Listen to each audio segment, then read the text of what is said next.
Welcome back to Wake Up with Nubian Tigers Talk, a podcast brought to you by a group of Black Princetonians where we explore the issues that are impacting our Black and Brown communities. I'm joined as always by my co-host, Professor Michelle Jacobs, as we conclude our episode this week on education, featuring Janella Hines, Princeton class of 1993, and David Adams, Princeton class of 1978. On your website, I noticed that in the video talking about the first 25 years of the foundation's history, the speaker, I can't remember who it was, said that when you guys decided to switch to a more focus on looking at racial impacts in the educational system, people applied for the grants. Mm-hmm. But they didn't actually want to do the work, right? And that was somewhat tied in with who composes or comprises who the elementary school teachers are. So I know this would apply to Janella as well. In Florida, almost all of the elementary school teachers are white women.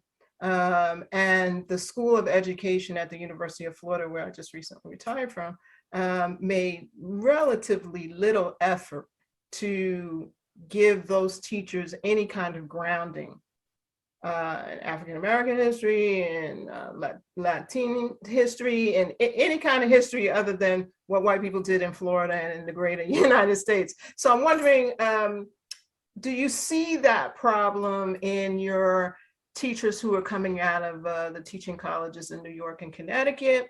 And how are they responding in the class to this idea that race is so impactful in terms of how they teach and what they teach? So the overwhelming majority of teachers are not pressed to really address those issues by the school system. And it's mostly in the urban school districts in Connecticut where they're, beginning to address that.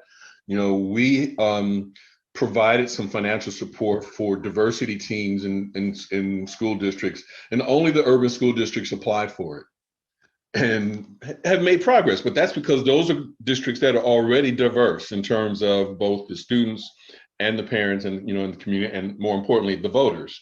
So those school districts know that they have to address that issue. But in the rest of the state, they're not attempting to address that issue. It's not an issue for them for the most part. And, if they do, they'll reach out and say, oh, we'd like to do some diversity training.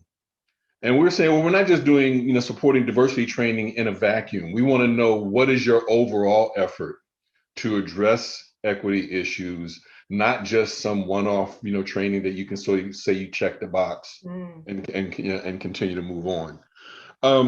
But, I would say the challenge is having some structure. One of the things that is happening, so New Haven was one of the districts that got a grant to do the create a diversity leadership team. They pulled together parents, teachers, and students and administrators to develop basically a diversity plan for the district, and have made really significant progress, far more than any other school districts, in addressing those issues and beginning to transform, the talent pipeline strategies, their curriculum strategies, even the teacher training strategies. I mean, they're really sort of doing a much more comprehensive approach. Now, just to contrast that, I have to tell you about a conversation that I had with someone who was speaking to the school board chair in another town that sought the diversity leadership team grant and got it. And then, and this was a conversation that, two white women were having that was reported to me off the record, where the school board chair told her colleague, after going through this process of this diversity leadership team work, I feel like I'm now running a plantation. And that was a very uncomfortable place to be. And they stopped, they ceased to do any more work on that. Yikes.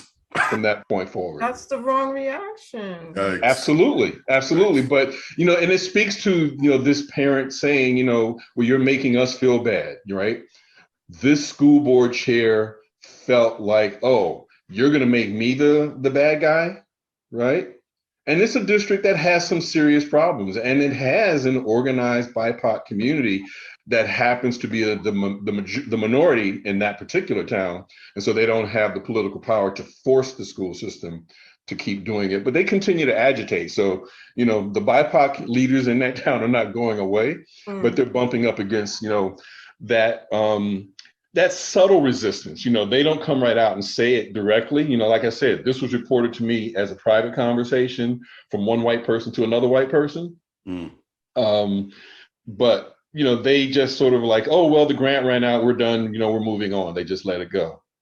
Yeah, that's sad. Janella, what's your experience? Even though the majority of our teaching staff is white and female, we do have many programs in New York City that are intended to diversify the teaching force. And so we have a career ladder program for paraprofessionals, many of whom are young women of color.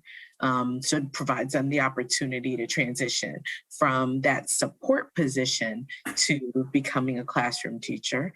We also have New York City Men Teach, which is overwhelmingly populated by young men of color.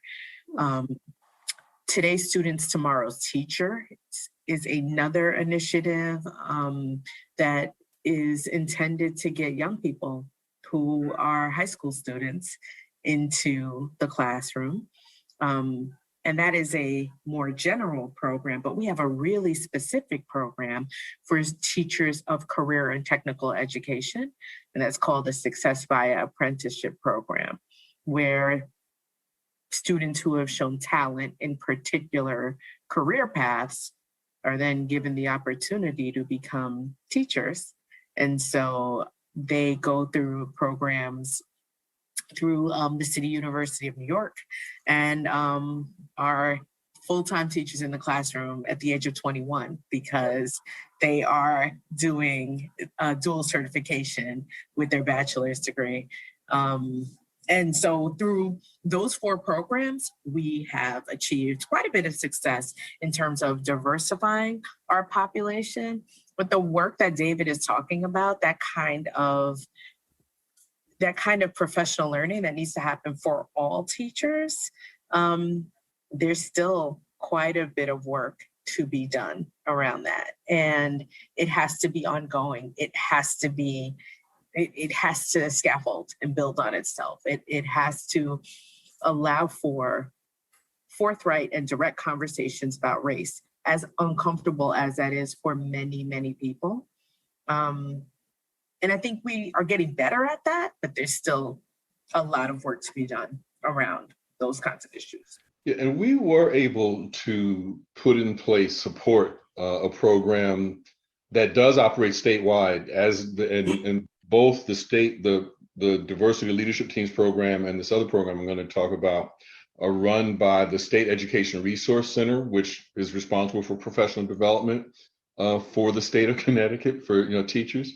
But what happens is that they can only address these issues on a voluntary basis. If a teacher or a school district opts into doing this work, then the State Education Resource Center will do it. And then, of course, the other sort of challenge was they would do it, but then they would have to find funding. So we would provide that funding. And they have great leadership. The State Education Resource Center is led by a very strong Afro-Latina who initiated a conference, I'd say about 5 years ago, called Dismantling Systemic Racism in Education. And I'd say the first conference, when they did that, there were maybe 100 teachers and administrators and students, from around the state. The last time it's up to now a couple of thousand people, but it's still people self-selecting to come to this conference, people who want to do that learning. Not surprisingly, the number of students attending the conference has grown much more rapidly than the number of teachers. So Janella, I don't think enough people know that New York State is a very diverse state, and the accomplishments that you mentioned that were going on in the New York City area, that's not happening in the rest of the state, right? The western part of New York State, the northern part of New York State, Very true. How have those regions managed or addressed some of the cultural issues in education that we're talking about today? There's a lot of work being done in those areas. I will share that I've done some driving around our state, and once you go 45 minutes north of New York City, you start hearing the Green Acres theme, right? Yes, indeed. Yes, indeed. I will never forget when we had done hurricane relief. My union had done hurricane relief in a community north of the city, and there were Confederate flags up, and there were, the folks were unapologetic. And this team of Black and Latino and white educators from New York City came to put up sheetrock and to take out debris of these folks who really didn't have much nice to say or think about us. It was a very stressful service project, to say the least. That said, I think that across the state, because we are currently being led in our state education department and in our board of regents by a Puerto Rican woman from the Bronx and an African-American man from Brooklyn, that their life experiences and perspectives do have influence on the work that they're doing. And I think that in terms of the role that the union is playing with that on the state level, the teachers union, New York State United Teachers, is really taking a hard look at how we are talking about issues of race. How are we thinking about how we engage and talk about people of color, immigrants, women, when we are engaging, especially when the communities are not diverse, right? And so if you're a white teacher only teaching white kids, then what kind of stereotypes do we need to unpack if you've never ever met a Black person or Latin or an immigrant? How do we talk about that? And I think our union is really engaging in that work, I'm proud to say. Yeah. I had someone ask me in Florida once. I forgot, there was some Black celebrity who had twins, and the person said, "Oh, I didn't know Black people could have twins," and I'm like, "What?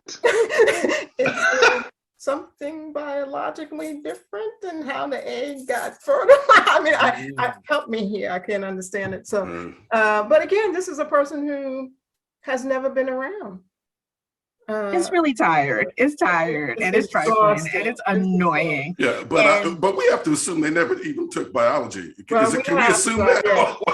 But they might have taken biology and had somebody who taught, biological racism, right? Because that's been a thing too. Oh yeah. So anyway, we could go on and on, but with the two of you here, and we wanted to get your opinions on what's been happening to K-12 teachers in other parts of the country who are facing this horrible backlash from the whole anti-Blackness backlash. So I was wondering what you all have been thinking about that. Janella, what should their unions be doing to protect them? We've had a number of people in Florida and Texas fired for allegedly teaching critical race theory, which meant they talked about Crispus Attucks in history class or whatever. And David, how can foundations and other nonprofit organizations help the people who are going through these just terrible reactionary times? Well, I'm currently attending the AFLCIO Convention in Philadelphia, and yesterday, the body passed a resolution about protecting public education and making sure that educators have the freedom to talk about the reality of history in this country and around the world, right? And so certainly as labor activists, we are including labor and all of those struggles between wealthy people and working people as part of that conversation, but we have not shied away from conversations about race and gender and ethnicity. And so the overarching labor movement has taken a stand. The NEA, the National Education Association, is going to have their convention in 2 weeks.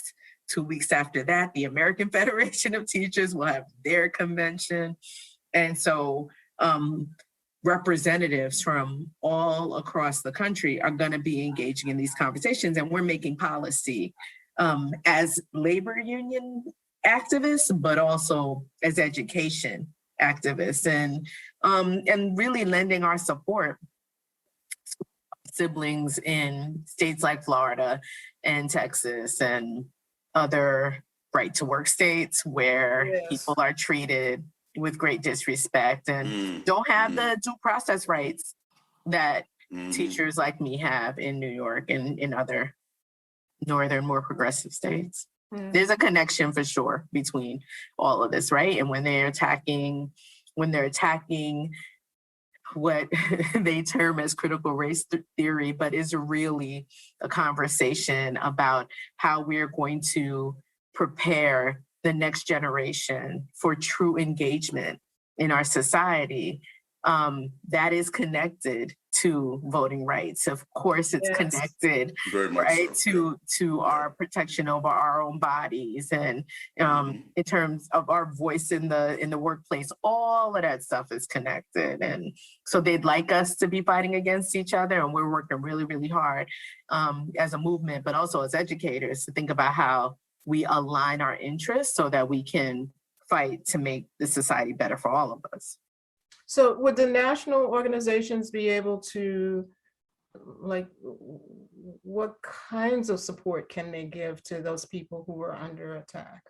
State really does have their own struggles because of the ways in which education laws are written, right? Federally, and it's a states' rights issue, Right. It is for lack of a better term, right? It's and so the content, the protections of the people who present that content, like a teacher in Florida has a year-long contract, whereas I'm not going anywhere. I have achieved tenure in New York City because I am a decent human being and I do not violate.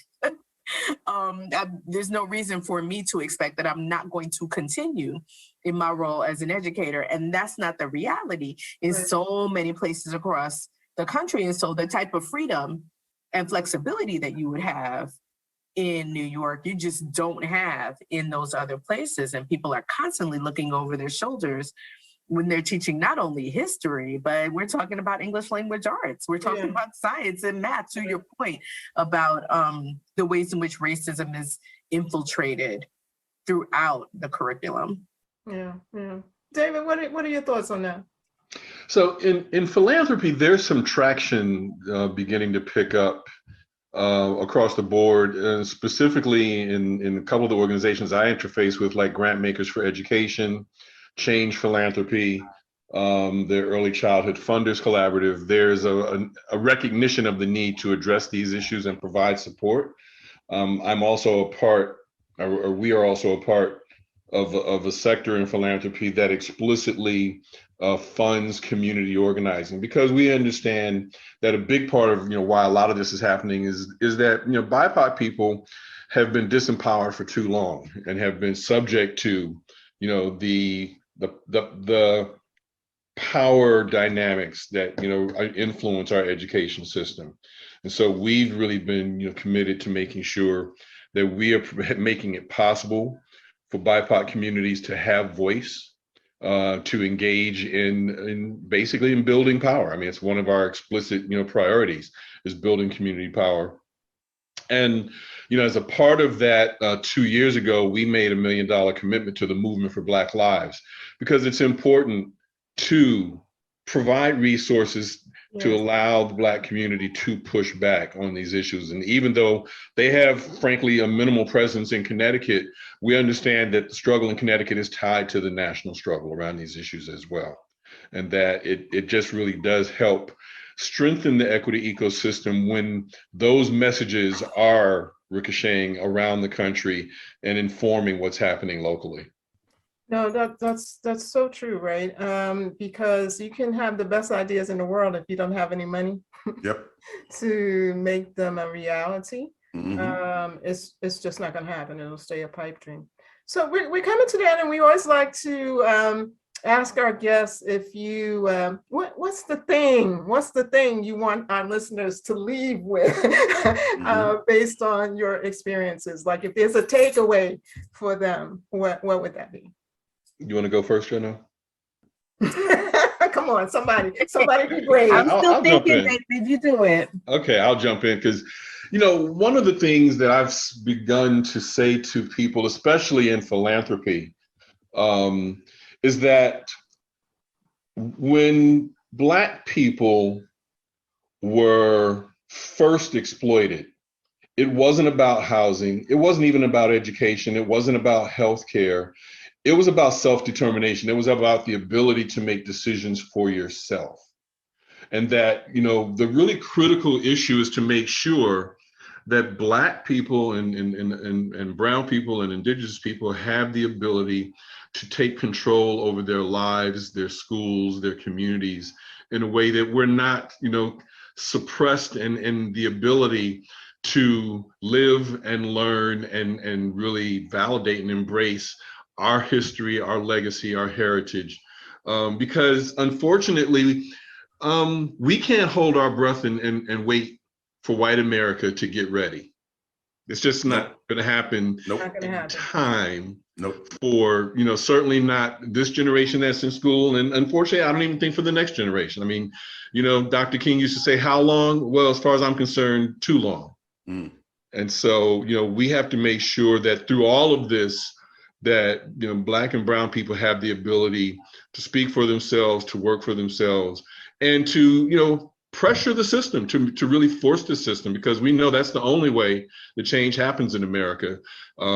Most change that has happened has been Black and brown people pushing up from underneath the power structure to change it. Mm-hmm. That's great. I agree with that. I would add to that when we're looking at the school system and we're looking at the narrative around schools, there's this assumption that schools that are predominantly white are better. And grounded in that assumption is the belief that when we are clustered with each other, that there's nothing good happening there. And I wholeheartedly reject that. And I think that part of this work that we need to do is about demanding the resources that we need in schools that are woefully under-resourced.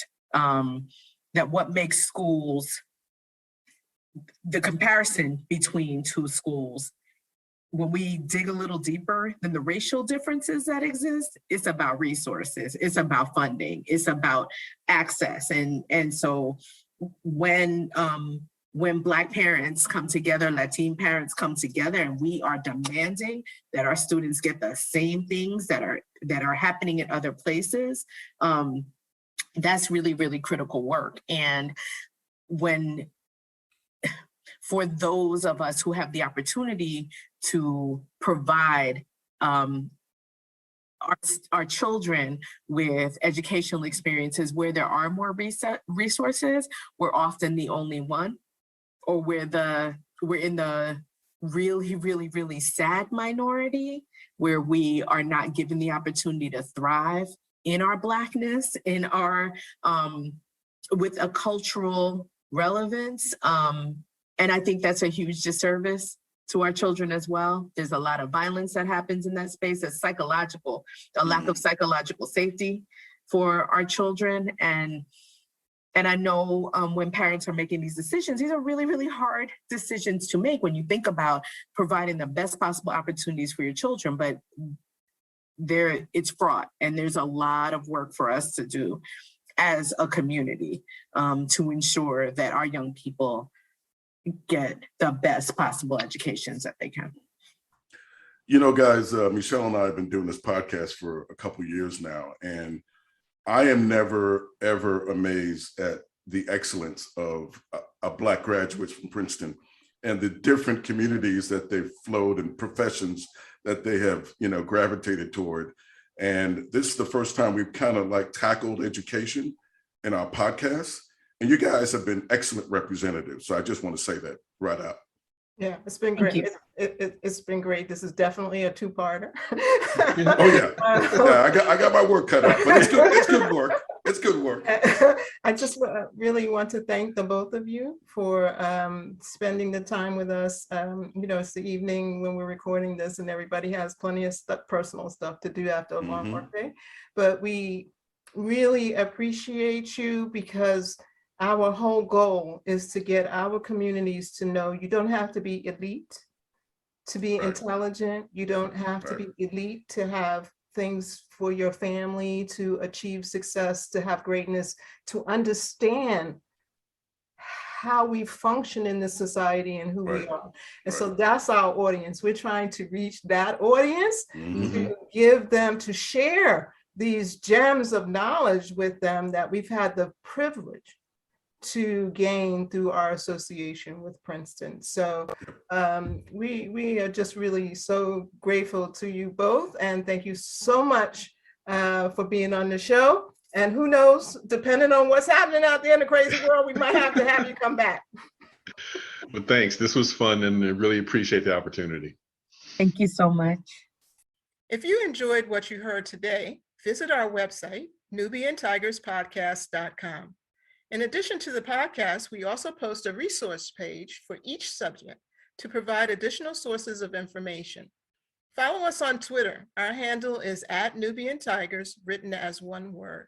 We're also on YouTube on the Nubian Tigers podcast channel. Our podcast is hosted by Anchor FM, but if you have a favorite podcast app, we're probably on it. Just look for the Nubian Tigers Talk. Looking forward to sharing some knowledge with you next time.